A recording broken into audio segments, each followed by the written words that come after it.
ತುಂಬನೇ ಸುಲಭವಾಗಿ ರುಚಿಕರವಾಗಿರುವಂತಹ ಟೊಮೆಟೊ ಭರ್ತಾ ಯಾವ ರೀತಿ ಮಾಡೋದು ಅಂತ ನೋಡೋಣ ಬನ್ನಿ. ಬಿಸಿ ಅನ್ನಕ್ಕೆ ಸೂಪರ್ ಆಗಿರುತ್ತೆ. ಇಲ್ಲಿ ಬೆಳ್ಳುಳ್ಳಿ ಹಾಕ್ಕೊಂಡು ಕೆಂಪಾಗೋ ತನಕ ಹುರ್ಕೊತಿದ್ದೀನಿ. ಬೆಳ್ಳುಳ್ಳಿ ಕೆಂಪಾದ್ಮೇಲೆ ಇದೇ ಎಣ್ಣೆಯಲ್ಲಿ ಖಾರಕ್ಕೆ ಎಷ್ಟು ಬೇಕಷ್ಟು ಬ್ಯಾಡಗಿ ಮೆಣಸಿನ್ಕಾಯಿ ಕೂಡ ಕ್ರಿಸ್ಪಿ ಮಾಡ್ಕೊಂಡು ಹುರ್ಕೊಂಡು ಪ್ಲೇಟ್ನಲ್ಲಿ ಹಾಕಿಡ್ತಿದ್ದೀನಿ. ಅದೇ ರೀತಿ ಈರುಳ್ಳಿ ಕೂಡ ಕೆಂಪಾಗೋ ತನಕ ಹುರ್ಕೊಂಡು ಪ್ಲೇಟ್ನಲ್ಲಿ ಸೈಡಿಗೆ ಎತ್ತಿಟ್ಕೊತಿದ್ದೀನಿ. ಒಂದೊಂದಾಗಿ ಕೆಂಪಾಗೋ ತನಕ ಹುರ್ಕೊಂಡು ಪ್ಲೇಟ್ನಲ್ಲಿ ಹಾಕಿಡ್ತಿದ್ದೀನಿ. ಇವಾಗ ಟೊಮೆಟೊನ ಇಡ್ತಿದ್ದೀನಿ.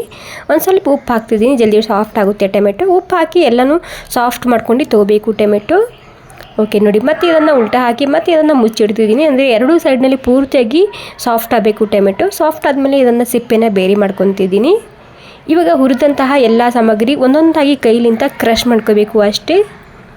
ಓಕೆ, ಮೊದಲಿಗೆ ಬ್ಯಾಡಗಿ ಮೆಣಸಿನ್ಕಾಯಿ, ಬೆಳ್ಳುಳ್ಳಿ ಮತ್ತು ಇವಾಗ ಟೊಮೆಟೊ ಹಾಕ್ತಿದ್ದೀನಿ. ಟೊಮೆಟೊ ಮಾತ್ರ ನೀವು ಇಲ್ಲಿ ಕೈಲಿಂದ ಕೂಡ ಶಾರ್ಪ್ ಮಾಡ್ಕೋಬೋದು. ಈ ರೀತಿ ಚಮಚಲಿಂದ ಕೂಡ ನೀವು ಇದನ್ನು ಸಾಫ್ಟಾಗಿ ಮಾಡ್ಕೋಬೋದು. ಸಾಫ್ಟ್ ಆಗಿರುತ್ತೆ, ಜಲ್ದಿ ಕ್ರಷ್ ಆಗುತ್ತೆ. ಇಲ್ಲಿ ಈರುಳ್ಳಿ, ಕೊತ್ತಂಬರಿ ಸೊಪ್ಪು ಹಾಕ್ಕೊಂಡಿನಿ. ಇವಾಗ ನೋಡಿ, ರುಚಿಕರವಾಗಿರುವಂತಹ ತುಂಬಾ ಸಿಂಪಲಾಗಿ ಮಾಡುವಂತಹ ಟೊಮೆಟೊ ಭರ್ತಾ ರೆಸಿಪಿ ರೆಡಿಯಾಗಿದೆ.